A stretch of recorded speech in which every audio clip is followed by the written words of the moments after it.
Ямгыр ул мөгаен иң гаҗәеп табигать күренешелер. Безнең планетала һау әйләнешендә уның роле баһалап беткеһез. Аллаһ Тәгаләнең рәхимлеге менән дөньялагы бар тереклек күктән аккан һауның шифаһы аркаһында яшәй, үрсей, тарала. Изге Коръәндә ямгыр турында былай диелгән: "Кара һин Аллаһ Тәгаләнең ниғмәтләренә. Корып үлгән тупрак нисек яңынан терелә? Шик юктыр, ул мәйеттәрҙе лә шулай тергеҙәсәк. Аллаһтың бар нәмәгә лә ҡөҙрәте етә." Рум сүрәһе 50-нче аят. Ер өҫтөнә яуған ямғырҙың һәр тамсыһы менән фәрештә төшә. Әл-Мөҡәдимәт әл-Хәҙрәмиә китабында яҙылғанса, һижрәт буйынса яңы йылдың тәүге ямғыры яуғанда, ғәүрәттән башҡа бөтә ағзаларҙы сылатып, йыуынып алыу яҡшы. Һыу инә алмағанда, исмаһам, шул ямғыр һыуын алып, тәһәрәтләнеп алырға. Күк күкрәгәндә йәшен ваҡытында Аллаһты иҫкә алыу маҡтаулы. Ләкин йәшенгә ҡарарға кәңәш ителмәй. Еребеҙҙе йәшлеккә күмгән ямғыр һыуында күпме файҙа һәм бәрәкәт. Тик нишләптер шатланыу урынына күптәр быға зарлана ғына. Аллаһ Раббыбыз жир һәм күкләрне, жир белән күк арасындағы һәр нәрсәне, һәр мәхлүкатны нинди гүзәл итеп яратты. Яңғырында, ҡояшында, ҡышында, ҡарында, язында, җәйендә һәр бер нәрсәне бу донъяға кеше өсөн яратты. Һәм дә инде әдәм баласында аҡыл белән зиннәтләп, шушыларның барысы өсөндә бар донъяға Аллаһы Тәғәлә хужа итеп ҡуйды. Камил сүрәттә яратты, менә шулар баршасы да бәхет түгелмени? Аллаһның бетмәс төкәнмәс ниғмәтләренә без шөкранә ҡылырға тейеш түгелмени? Пәйғәмбәребез Мөхәммәд Мостафа саллаллаһу алейхи ва саллям үзенең бер хадисендә әйтә: һәр кем һәр көнне үзенең 360 буынына садақа, шөкранә итеп садақа бирсен диде. Йоҡодан уяндык. Аллаһның яңа бер гүзәл көнөнә аяҡ басҡанбыз икән. Сөйөнөп, аңа шөкранә итеп, әлхәмдүлилләһ диген. Аллаһ сиңә тағын бер көн бүләк итте. Аллаһҡа ышан. Пәйғәмбәребез саллаллаһу алейхи ва саллямға ияр. Ҡуръани кәрим белән ғәмәл ҡыл һәм дә биргән ниғмәтләренә шөкранә итеп йәшә. Büyük Fransız yazıwçысы Gustave Flaubert әйтеүенсә, менә һава торышы, менә шу көн күрешебез, яңғыр, ҡояш, сөйләшеү өсөн ди, һәр ваҡыттағы мәсьәлә, һәр ваҡыттағы тема. Йыш ҡына һава торышынан ҡәнәғәт булмағаныбыҙға иғтибар иткәнегеҙ бардыр инде. Ике күрше, ике дус осрашып китсә, менә бер-берсенә зарлана башлай. Менә бу ҡояш безне җиләтте инде. Менә бөтөн нәрсә ҡарып бетте. Менә бәрәңгесез тороп ҡалабыз. Тегесе, мынсы. Жаңғырлар яуып китсә, яңғыр яуа башласа бер 6 көн, менә бөтөн дөньялар суға басты. Урамларда йөрерлек түгел, шулай суҡранып йәшәгән, менә һәр берегез ишеткән бардыр инде. Яңғыр инде ул Аллаһы Тәғәләнең рәхмәте. Яңғыр ваҡытында дуға ҡабул була. Һәр тамшы белән җир йөзенә фәрештәләр төшә. Алар тамшыларға бер-берсенә ҡушылырға ирек бирми. Бу мөғжизәне һәр беребез дөньялыҡта күзәтәбез.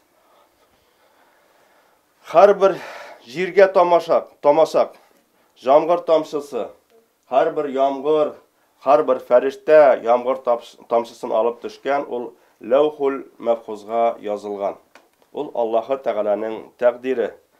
Иманның 6 шартының берсе дә, тәҡдирнең яҡшысы да, яманы да Аллаһы Субхана ва Тәғәләдән икәнлеген беләбез.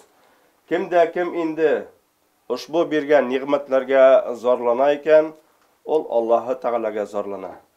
Ғимран сүрәсенең 190-нчы аятында «Иннә фи халқис самавати вал арди ва хатилафил лейли ван нахари аятил ла улил албабти» дөрөслөктә җир ва күкләрнең төзелешендә һәм төн илә көннең алышынуында Гакыл ияләренә Аллаһның барлыгына һәм берлегенә ышанырга әлбәттә көчле дәлилләр бардыр. Әт-Тин сүрәсендә әйтә, Аллаһ Субхана ва Тәгалә кешене матур кыяфәттә яратты ди. Һәм дә аңа бөтен мәхлукатлардан өстен буларак аңа акыл бирдем ди. Фикер йөртү, фикерләү, уйлану.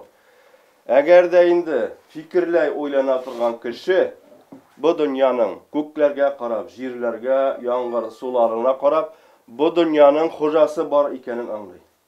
Әгәр дә бу дөньяның хуҗасы бар икән, аның шәригате, аның законы бар икәнен аңлый. Аның законы бар икән, аны эзләргә кирәк. Һәм дә ул хак юлны безгә ата-бабаларыбыз китереп тоттырган, васыят иттереп ислам динендә табыр. Чөнки Аллаһ Субхана ва Тәгалә Куръани Кәримдә әйтә: "Иннәд-дина гиндаллаһил ислам" ди. Аллаһ каршында бер хак дин, Аллаһ кабул итәрдә бер хак дин, шул динне генә эзләгез, шул динне генә тотыгыз ди. Ул акыл ияләре акылларын эшләтеп, җир-күкләрнең төзелеше турында фикер йөртерләр. Я Раббыбыз, бу төзелешне син максатсыз юкка гына төземәдең.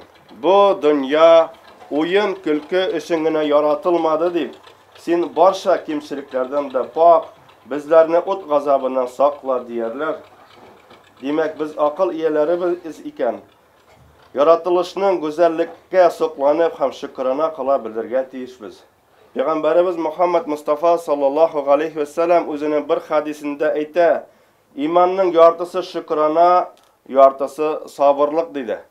Менә дөньядагы шул нигъмәтләргә шөкранә итеп, нинди генә кыенлык, авырлыклар булмасан, без сабырлык күрсәтеп яшәргә һәм дә Аллаһ белән, Аллаһның тәкъдире белән риза булырга тиеш. Аллаһның яраткан бу гүзәл дөньясында сау-саламат килеш яшәү, сау-саламат килеш йөрү нинди зур бәхет.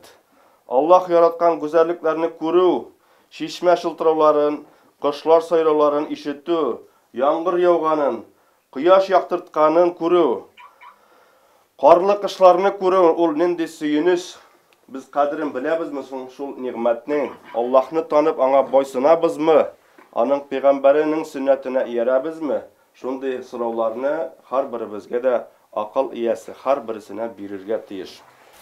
Әбу Дауд килтергән хадис буенча яңгыр яуганда Аллаһумма саййибан нафи'a дип әйтү яхшы. Мәгънәһе: "Эй Аллаһ, был яңгырды файдалы итә күр."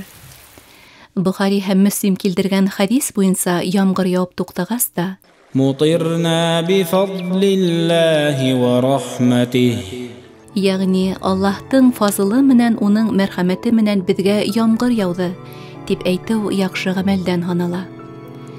Һәр беребезне Аллаһка рәхмәтле булып, сөннәтебез буенча яшәтһен Раббыбыз. Илаһи, амин.